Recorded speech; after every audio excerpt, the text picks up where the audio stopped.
My dear brothers and sisters, with the ongoing debates around the so-called anti-separatism bill in France, many of you have been wondering what is going on in that country.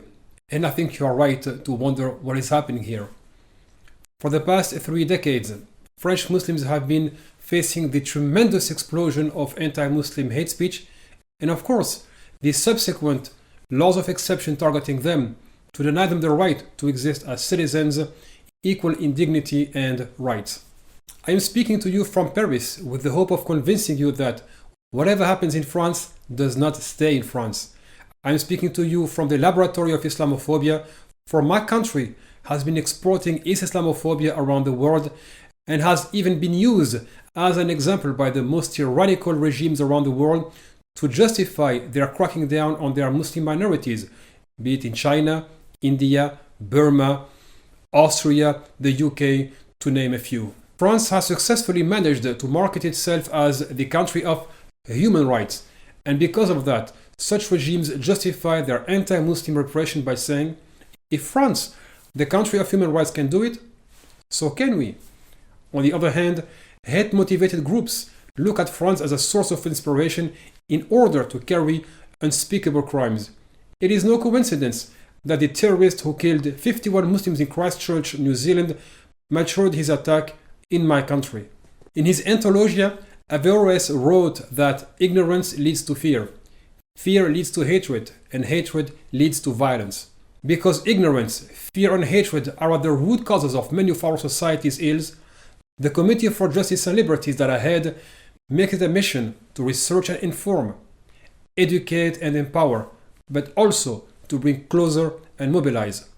We have published a series of investigations that led to legal sanctions, developed a series of Know Your Rights flashcards, and are now more than ever mobilized through civic education once per week and through 2 podcasts in French and English to give a platform to social justice activists, thinkers, artists, and even courageous policy makers.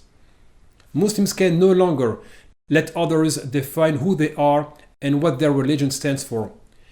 How many of the leading figures of Islamophobia really met a Muslim or picked up a book about Islam? For many, ignorance is not a curse but a profitable business, and it is upon Muslims to take back the narrative, speak up, write, produce knowledge, organize, and rise in order to save themselves but also to save their societies from committing another suicide like they have in the past. As our societies are being shattered to pieces by racism, greed, sexism, and the destruction of the environment, Western Muslims, because of the freedom they still enjoy, have a tremendous responsibility towards themselves and towards their neighbors and the rest of the world. The world awaits a Muslim proposal for freer, more just, and more caring societies, and I hope this month will spark something in us to see such a contribution so we can stand shoulder to shoulder with others in the face of shared adversity. Seneca the Younger once said, if a man knows not to which port he sails, no wind is favorable.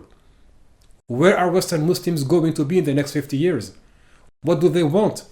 What is their purpose as individuals and as communities? To watch their countries sink and hope for the best? To watch injustice become the norm and be okay with it as long as it does not affect them personally? We all quote Malcolm X day in and day out, but how many have forgotten what he said in 1964? It is freedom for everybody or freedom for nobody.